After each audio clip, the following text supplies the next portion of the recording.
അപ്പോ എനിക്ക് ആദ്യം തന്നെ ചെയ്യാനുള്ളത് നമുക്കൊരു ആ, പ്രാർത്ഥനയോടുകൂടി സ്റ്റാർട്ട് ചെയ്താലോ? I am just kidding.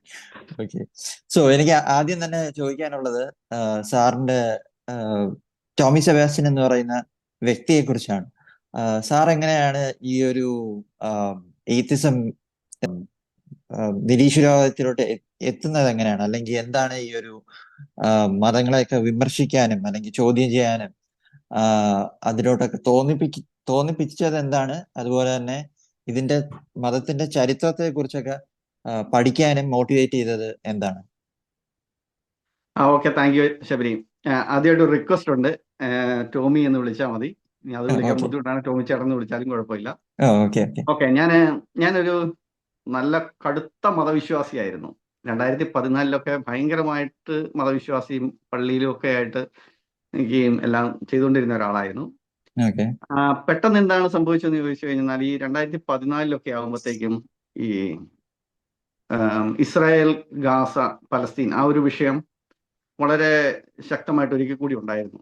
അപ്പൊ ആ ഒരു സമയത്ത് ഞാനിത് വായിക്കുമ്പോൾ, ഞാൻ അത്യാവശ്യം കുറച്ചൊക്കെ വായിക്കുമായിരുന്നു. അപ്പോൾ വായിക്കുകയും കുറച്ച് ഡോക്യുമെന്ററികളൊക്കെ കാണുകയും ചെയ്തപ്പോൾ എനിക്ക് ഈ പറയുന്ന കാര്യങ്ങളൊന്നും അത്രയ്ക്കൊരു ശരിയായിട്ട് അങ്ങ് തോന്നുന്നില്ല.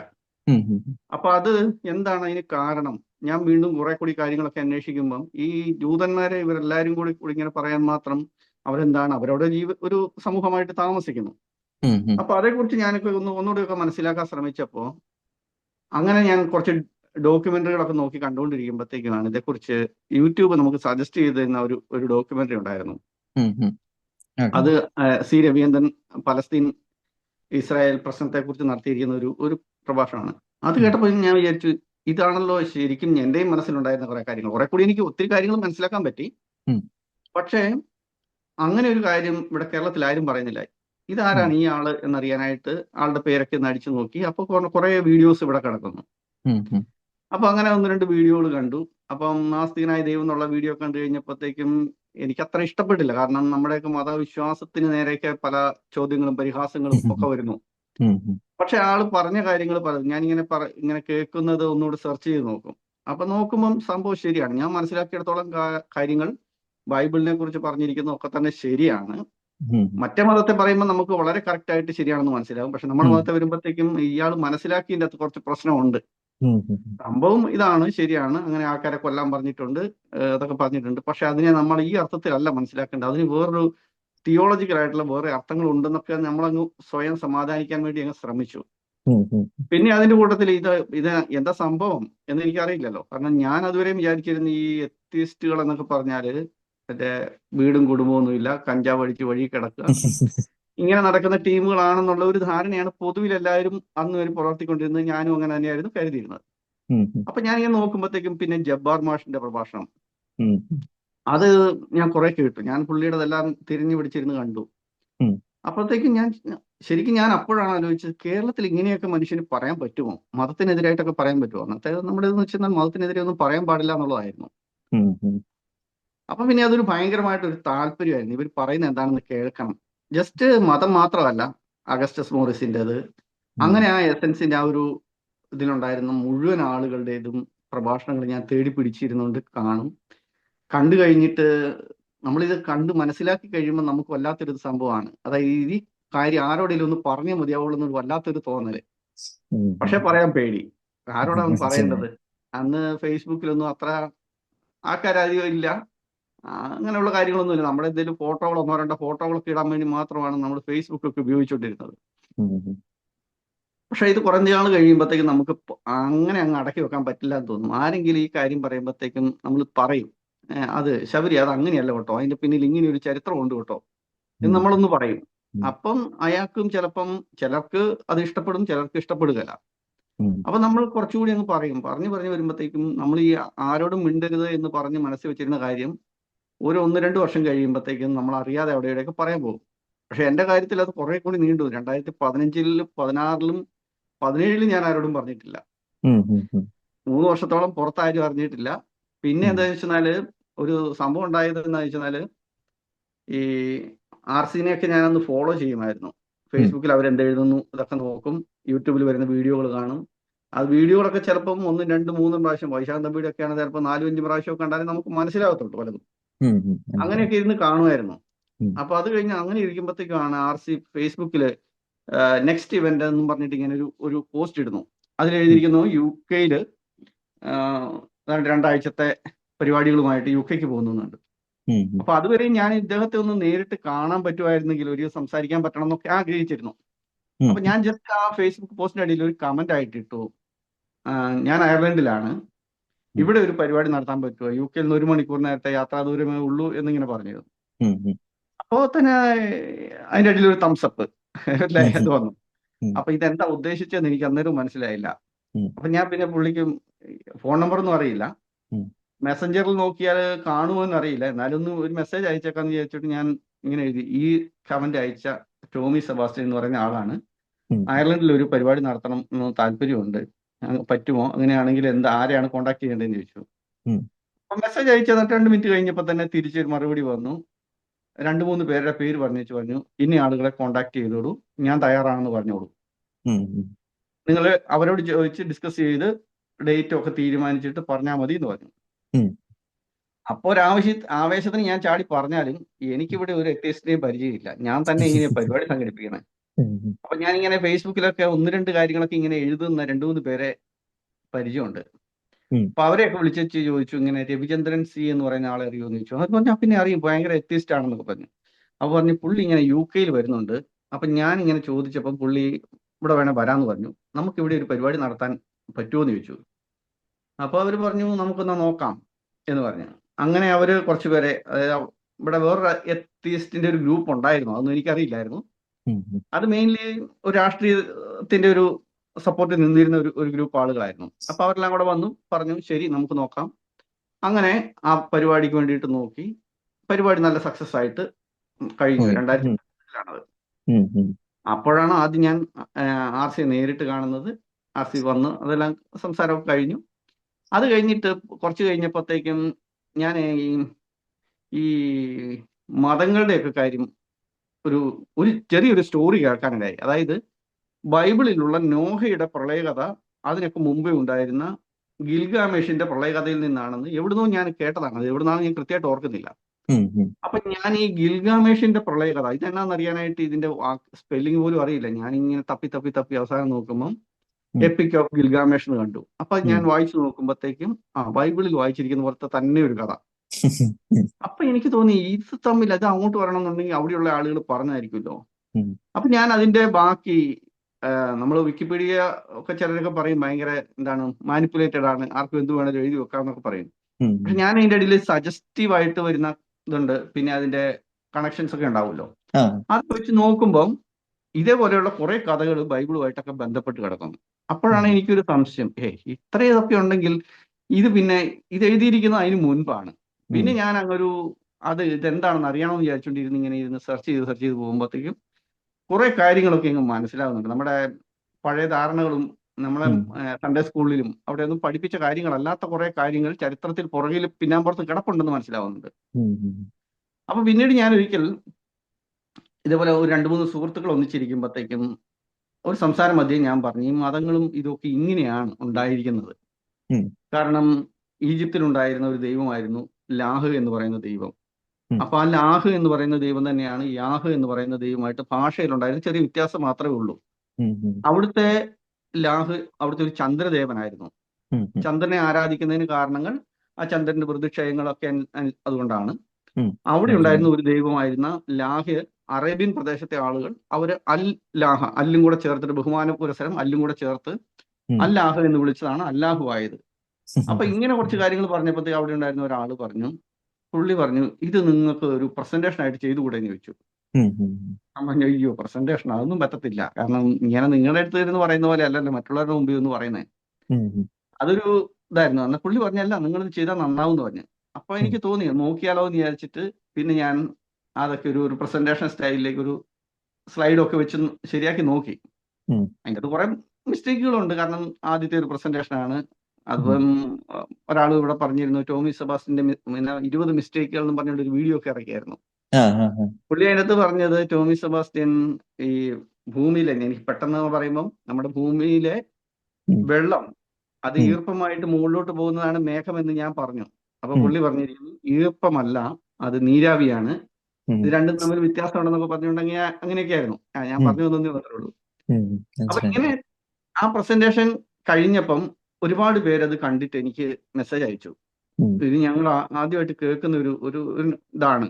ഉം, ദൈവങ്ങൾ തമ്മിൽ ഇങ്ങനെ ഒരു ബന്ധമുണ്ടോ? ഉം, ഉം, ഉം, അപ്പൊ അതെങ്ങനെ അങ്ങനെ ആ ബന്ധം വരുന്നു എന്നൊക്കെ. ഉം, അപ്പം അന്നത്തെ ഇതിൽ നോക്കുമ്പോൾ നമുക്ക് മെസ്സപ്പൊട്ടോമിയ, ബാബിലോണിയ, സീറിയ, ഈജിപ്ത് ഇതൊക്കെ പറയുന്ന ഏതോ ഒരു പ്രദേശത്ത് കിടക്കുന്ന സ്ഥലം എന്നല്ലാതെ അവിടുത്തെ ഉം, മനുഷ്യരുടെ കാര്യങ്ങൾ എങ്ങനെയാണ് ഇവിടെ വന്നിരിക്കുന്നത്, ഇവിടുത്തേത് എങ്ങനെയാണ് അങ്ങോട്ട് വന്നിരിക്കുന്നത്, ഇതൊന്നും ആ മനുഷ്യരുടെ ഒരു അല്ല ഈ അവരുടെ ഒരു യാത്ര ഉണ്ടല്ലോ, മൈഗ്രേഷന്റെ റൂട്ട്, ഉം, അതിനെക്കുറിച്ചൊന്നും ഉം, എനിക്ക് അറിയില്ല.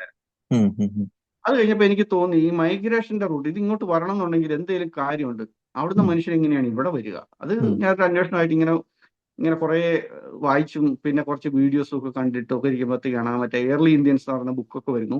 ഉം, ഉം, അതിനെ അടിസ്ഥാനപ്പെടുത്തി കുറെ കാര്യങ്ങളും കുറെ വീഡിയോസും ഒക്കെ കാണുന്നു. ഡേവിഡ് റേഷിന്റെ അതെല്ലാം വെച്ച് കഴിയുമ്പോഴത്തേക്ക് എനിക്ക് ഏകദേശം ഒരു ധാരണ കിട്ടുന്നു മനുഷ്യൻ സഞ്ചരിച്ചു വന്ന വഴികളെ കുറിച്ചും ഒക്കെ. ഉം, അപ്പൊ ഞാൻ ആ വഴികളിലുള്ള മറ്റ് മതങ്ങളെ കുറിച്ചൊക്കെ ഒന്ന് നോക്കുമ്പോൾ ഈ ഒരു മതവും മറ്റൊരു മതവും ഒരു ദൈവവും മറ്റൊരു ദൈവവും തമ്മിൽ ഭയങ്കരമായിട്ടുള്ള സാമ്യമുണ്ട്. അപ്പൊ അങ്ങനെയാണെങ്കിൽ നമുക്ക് അവിടെ സംശയമില്ലാതെ പറയാം, അവിടെ സംഭവിച്ചിരിക്കുന്നത് ഈ ഒരു പ്രദേശത്തുണ്ടായിരുന്ന കഥകളുമായിട്ട് മനുഷ്യൻ നടന്നു വരുമ്പോൾ ആ കഥകൾക്കകത്തുണ്ടായിരുന്ന മാറ്റങ്ങളും എല്ലാം കൂടിയാണ് ഇന്നത്തെ രീതിയിലുള്ള മതങ്ങളായിട്ടുള്ളതെന്ന്. അതായിരുന്നു ആ ഒരു ഇതിലേക്കുള്ള എൻ്റെ ഒരു യാത്ര എന്ന് പറയാവുന്നത്. അപ്പോ ഇതുമായിട്ട് ബന്ധപ്പെട്ടായിരുന്നു എനിക്ക് വേറൊരു ക്വസ്റ്റ്യൻ ഉള്ളത്. ആഹ് ഈ മത ആചാരങ്ങളൊക്കെ ഉണ്ടല്ലോ, ഈ ഉം, ആചാരങ്ങളൊക്കെ ഒരുപാട് വർഷങ്ങളായിട്ടുള്ള ആചാരങ്ങളുണ്ട്. പല മത ആചാരങ്ങളും ഇപ്പൊ ഫോളോ ചെയ്യാത്ത മത ആചാരങ്ങളുണ്ട്. ഉം. ആഹ് അപ്പൊ ഈ ആചാരങ്ങളൊക്കെ എങ്ങനെയാണ് ചരിത്രത്തില് വന്നത്, അല്ലെങ്കിൽ ഈ മോശം ആചാരങ്ങളൊക്കെ എങ്ങനെയാണ് ആക്ച്വലി നിന്നുപോയത്? അതിന് മതത്തിന്റെ അകത്ത് നിൽക്കുന്ന ആൾക്കാർ തന്നെയായിട്ട് ആഹ് ആഹ് എന്താണ് ഇതൊരു മോശം ആചാരമാണ് എന്ന് പറഞ്ഞുകൊണ്ട് നിർത്തലാക്കിയതാണോ, അതോ അതിന് ആഹ് എന്താ പറയാ വെളിയിൽ നിന്നൊരു ആളുടെ ഇന്റർവെൻഷന്റെ ആവശ്യം ഉണ്ടായിരുന്നു?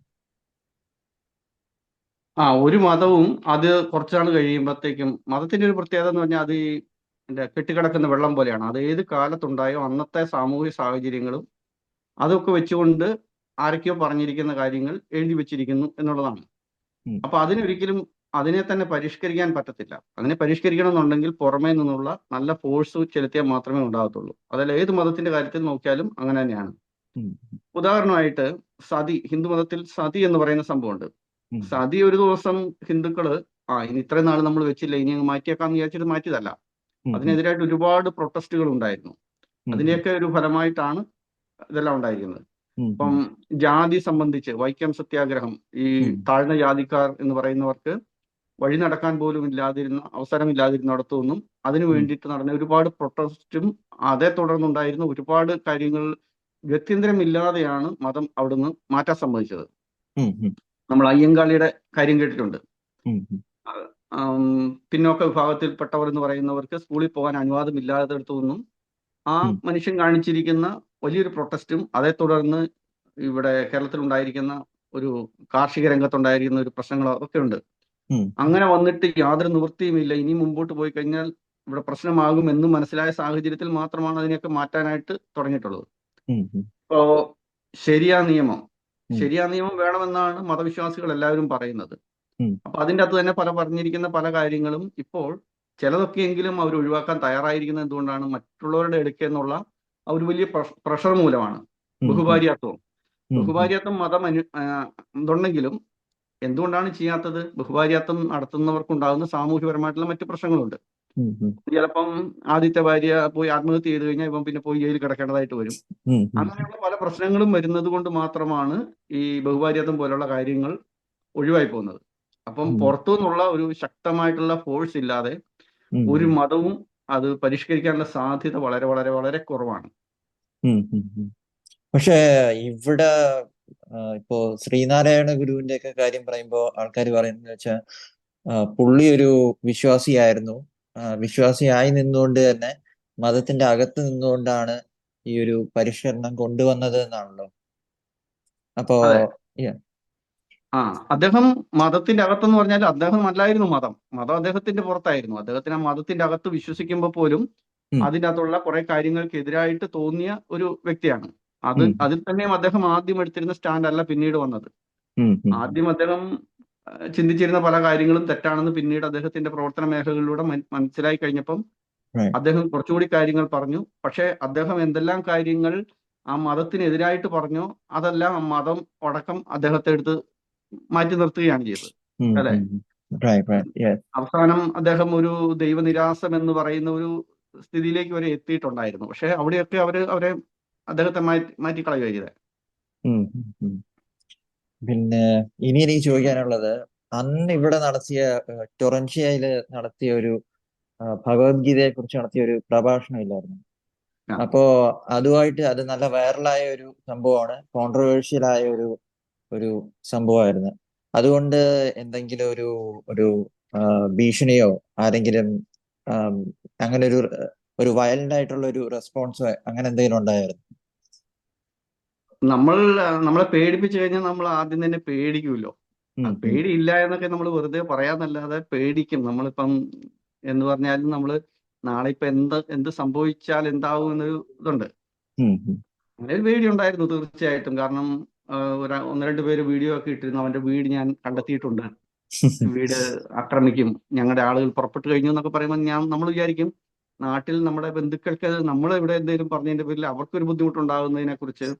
ഉം, ഉം. പിന്നെ അറിയാമല്ലോ, ഈ നീർക്കോലി കടിച്ചാലും അത്താഴം മുടങ്ങും എന്നൊരു പഴഞ്ചൊല്ലുള്ളത് പോലെ നമ്മൾ മനസ്സിലായി. നമ്മളൊരു അത്യാവശ്യത്തിന് നാട്ടിലേക്ക് പോവുകയാണ്. പോകുന്ന വഴിക്ക് ഒരുത്തന് വന്നിട്ട് എന്തെങ്കിലും ചെയ്താലും ഉം, ഉം, നമുക്ക് ബുദ്ധിമുട്ടാണ്. അതിലുള്ള ഉം, പേടിയുണ്ട്, തീർച്ചയായിട്ടും പേടിയുണ്ട്. പക്ഷെ അതൊക്കെ കുറച്ചൊക്കെ ഞാൻ മനസ്സിലാക്കുന്നത് മതം വളരെയധികം ഈ കഴിഞ്ഞ ഒരു 4-5 വർഷത്തിനുള്ളിൽ തന്നെ നല്ല രീതിയിൽ മതം കേരളത്തിൽ നേർപ്പിക്കപ്പെട്ടിട്ടുണ്ട്. ഉം, ഉം, അന്ന് പറഞ്ഞിരുന്ന ആ തീവ്രതയിൽ മേ ബി ഉം, അതിനകത്തൊരു പ്രധാനപ്പെട്ട കാരണം നമ്മുടെ ജോസഫ് മാഷിന്റെ കൈവെട്ട് കേസാണ്. ഉം, ഉം, ഉം. അന്ന് മുഹമ്മദ് എന്നുള്ള വാക്ക് കേട്ട് കഴിഞ്ഞാൽ പേടിക്കുന്ന പോലെ ഇന്നിപ്പോ ആരും പേടിക്കുന്നില്ല. അത് ഉം, പറയാൻ ആരും പേടിക്കുന്നില്ല. ഇപ്പൊ എല്ലാവരും തന്നെ അതും മുഹമ്മദിനെ കുറിച്ചുള്ള പല കാര്യങ്ങളും പറയുന്നുണ്ട്. ഉം, ഉം, അതിൻ്റെ അകത്തുനിന്ന് മതം കുറെയൊക്കെ പിന്നോട്ട് പോയിട്ടുണ്ട് എന്നുള്ളത് കുറച്ചൊരു ആശ്വാസമാണ്. ഉം, ഉം. അത് അതെന്റെ വേറൊരു ക്വസ്റ്റ്യൻ ആയിരുന്നു. സോഷ്യൽ മീഡിയ ഈ ഈ ഒരു മതത്തിനെ നേർപ്പിക്കുന്നതിൽ വലിയൊരു പങ്ക് വഹിച്ചിട്ടില്ലേ? ഉണ്ട്, തീർച്ചയായിട്ടും ഉണ്ട്. കാരണം ഈ സോഷ്യൽ മീഡിയയിൽ നമ്മൾ ജസ്റ്റ് ഒന്ന് നോക്കിയാൽ മതി. അത് രണ്ടു കൂട്ടർ ഉപയോഗിക്കുന്നുണ്ട് സോഷ്യൽ മീഡിയ. മതം ആളുകൾ ഉപയോഗിക്കുന്നുണ്ട്, മതത്തെ എതിർക്കുന്ന ആളുകൾ ഉപയോഗിക്കുന്നുണ്ട്. ഉം, പക്ഷെ ഇവിടെ നല്ല രീതിയിലുള്ള ഒരു മേൽക്കൈ മതത്തെ എതിർക്കുന്ന ആളുകളുടെ ഭാഗത്തു നിന്നുണ്ട്. നമുക്ക് നോക്കിയാൽ കാണാം. ഉം, ഇപ്പോ ഇസ്ലാം മതം വളരെ സംഘടിതമായിട്ട് നടത്തുന്ന ഒരു യൂട്യൂബ് ചാനലും ഒരു ഫേസ്ബുക്ക് ഗ്രൂപ്പും, ഫേസ്ബുക്ക്, ഇൻസ്റ്റഗ്രാം അങ്ങനെയുള്ള എല്ലാ സോഷ്യൽ മീഡിയ ഗ്രൂപ്പുകളും ഉള്ളതാണ് ഉം, അൺമാസ്കിംഗ് എത്തിസം എന്ന് പറഞ്ഞിട്ട്. ഒരു വലിയ തോതിൽ ഫണ്ടഡ് ആയിട്ടുള്ള ഒരു പ്രോഗ്രാമാണ്. ഉം, ഉം, അതിൽ തന്നെ ഒരുപാട് ആളുകൾ നമ്മുടെ എത്തിസത്തെ വിമർശിക്കാൻ വേണ്ടിയിട്ട് ഉം, നല്ല രീതിയിൽ പരിപാടികൾ സംഘടിപ്പിക്കുന്നുണ്ട്.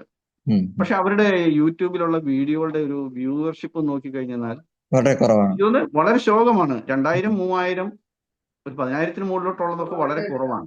ഉം. അതേ പതിനായിരത്തിന് സെയിം ടൈം 10,000-ന് മേളിലേക്കുള്ള വ്യൂസ് കിട്ടണമെന്നുണ്ടെങ്കിൽ ടൈറ്റിലില് രവിചന്ദ്രൻ എന്നോ അല്ലെങ്കിൽ എസൻസ് എന്നോ ഞാൻ വല്ലതും പറയാൻ വന്ന വേണം. ഒരു കാര്യമാണ്.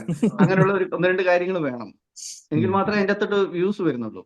ഉം, അതേസമയം ഇപ്പം ഇവരെ ഏറ്റവും അധികം എതിർക്കുന്ന ഒരാളാണ് ആരിഫ് ഹുസൈൻ. ആരിഫ് ഹുസൈൻ്റെ ഓരോ വീഡിയോയ്ക്കും എനിക്ക് തോന്നുന്ന ലക്ഷത്തിലധികം വ്യൂസ് ഉണ്ട്. ഉം, ഉം, അതേപോലെ ഈ ആരിഫ് ഹുസൈൻ ഒറ്റ വ്യക്തി മാത്രമല്ല, അതേപോലെ ജാമിദ അവരുടെ വീഡിയോയ്ക്കുണ്ട്. ജബ്ബാർ മാഷിന്റെ വീഡിയോയ്ക്ക് ഭയങ്കര വ്യൂസ് ആണ്. ഉം, ലിയാഖത്ത് അലിയുടേതുണ്ട്. അപ്പം മതത്തെ എതിർക്കുന്നവരുടെ സൈഡിൽ ആളുകൾ ഒരുപാട് കാണുന്നു എന്ന് പറഞ്ഞു കഴിഞ്ഞാൽ ആ പറയുന്ന ആളുകളുടെ ഐഡിയോളജി ജനങ്ങളെ സ്വാധീനിക്കുന്നുണ്ട്. തിരിച്ച് മതം മുന്നോട്ട് വെക്കുന്ന ഐഡിയോളജിക്ക് അത്ര വലിയ പ്രസക്തിയൊന്നുമില്ല. ഉം, ഞാൻ ഉം, ഈ അടുത്ത ഇടയ്ക്ക് ഈ കുറച്ച് നാളെ ആയിട്ടുണ്ടെന്ന് തോന്നുന്നു, ഒരു മാസം കണ്ടേ ആയിട്ടുള്ള ഒരു ഹോളി ബ്ലണ്ടേഴ്സ് എന്ന് പറഞ്ഞിരിക്കുന്ന ഒരു യൂട്യൂബ് ഉം. ചാനൽ, ഒരു ട്രോൾ ചാനലാണ്. ഒരു ട്രോൾ ചാനലാണ്. ഉം, ആ ട്രോളിൻ്റെ അകത്തൊക്കെ ഒരു വീഡിയോ ഇട്ട് കഴിഞ്ഞാൽ ഒരു ദിവസം കൊണ്ട് 30,000, 40,000 മുകളിലോട്ട്, അങ്ങനെ മുകളിലോട്ടാണ് അതിന്റെ വ്യൂസ്. എന്ന് പറഞ്ഞാൽ മതത്തെ പരിഹസിക്കുന്നത് പോലും ആളുകൾ ഉം. വളരെയധികം എൻജോയ് ചെയ്യുന്നു. അത് സോഷ്യൽ മീഡിയയുടെ ഒരു ഇമ്പാക്റ്റ് ആണ്.